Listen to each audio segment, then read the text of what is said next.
Justice Njideka Nwachukwu of the Federal High Court, wuse Zone 2, has sentenced Mr. Peter Nwachukwu to death by hanging. Mr. Peter Nwachukwu is a husband to the late gospel singer Osinachi Nwachukwu, who passed on April 2022.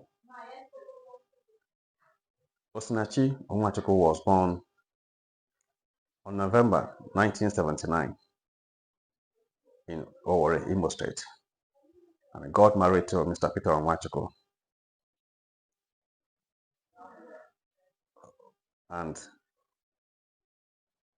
they had a very bad experience or challenges in their marital home that resulted to her death on April 2022.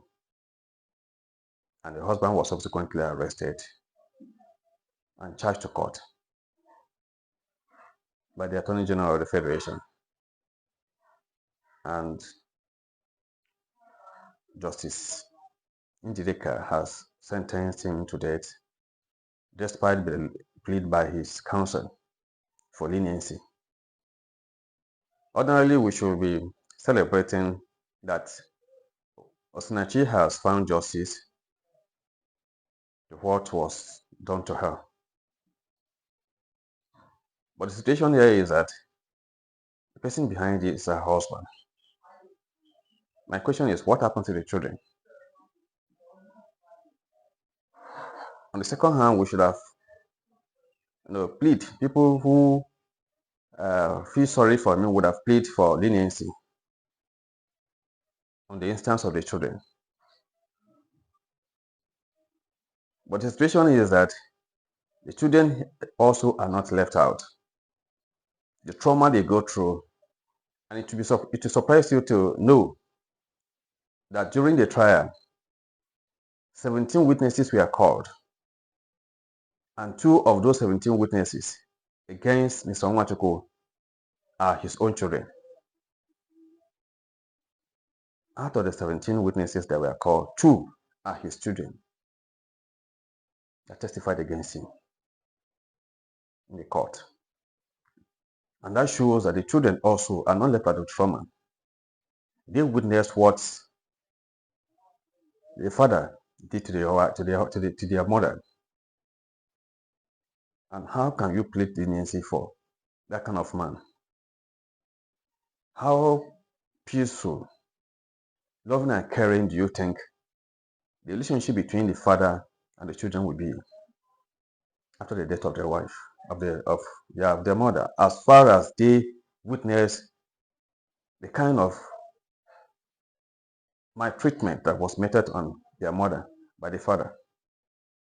So how then can you plead for leniency for this kind of man? And that leads me to another point. In the scripture would always tell you 1 man to 1 woman, and that as soon as you get married, once you are married, it is till death do you part. In my own opinion, this was in the past. The kind of relationship that existed between couples was not what we are witnessing today in the society. And I want to think or believe that it is high time the scripture also revisit that call. Because I believe that is one of the reasons why some women will stay put in their marriages until their life is being cut short. So the churches also will have to come in here and begin to advise on the kind of relationship, have a clear definition of the kind of relationship that ensure that women stay put till they do them part. I, on my own opinion, will believe that once the relationship turns toxic, then the other party who is on the receiving end should take a break. You either walk away or take a break from that relationship to save your life. It is only when you are alive that that relationship can be sustained. that you can also guarantee the life of your children. But when you are gone, it's no longer the same thing. Because oftentimes you hear, especially from the women's side, they will tell you, for the sake of my children, I'm staying back, I'm staying put. You stay put, yet you are not able to protect those children, because once your own life is cut short, those children become vulnerable. But if you stay alive, it's either you go with them or wherever you are, you can still have watch over them. You can still have a kind of control over them. You can still watch over them to protect them. So I want to advise that women should think deeply before they will stay put in any toxic relationship. As far as it is a death sentence, we can't celebrate much because even if it's alive, we know that what Mr. Nwachukwu did was wrong. It is condemnable. But his own life too has been commissioned to follow the same thing. That is, he is also going to lose his life if it is signed. So how then do we approach life in our society? We just have to put our heads together, think about this, and advise. I still want to advise also. This is another important point that we need to note. Because most times when things like this happen, women keep quiet. They suffer in silence. Instead of seeking counsel somewhere to share their experience in the marriage somewhere so that they can be counseled or advised the right thing to do, some of them will choose to stay put and suffer in silence. And by the time family members and friends get to know of it, sometimes already it's too late. Just like the case of Osinachi. We do not pray for a repeat of things like that. And the only thing we can do is to begin to advise our sisters, our friends, our colleagues who are facing this kind of toxic relationship to have a second thought. Just as I have said, nobody is wishing you a breakup or nobody is wishing you evil in your marriage,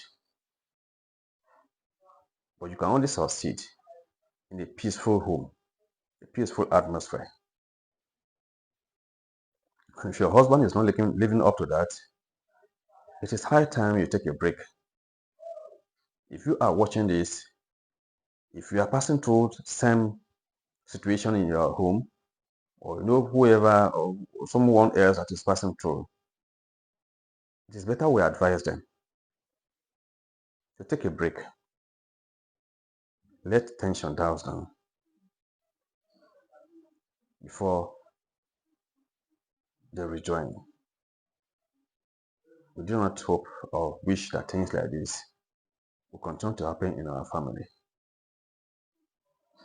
Whatever thing that is going to happen, it is only God. For the court has done theirs. Justice also has already sentenced Mr. Peter Nwachukwu to death by hanging. And so, it is now left for God to decide his fate. Our heart goes out to the children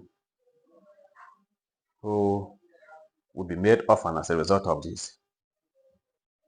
Definitely the trauma they are going through here at this period is unimaginable. We only pray that God will sustain them, strengthen them, and give them, provide for them good relations. that will be able to cater for them. Join me in prayers for them, that God Himself will see them through the difficulties of life. Thank you as you do that.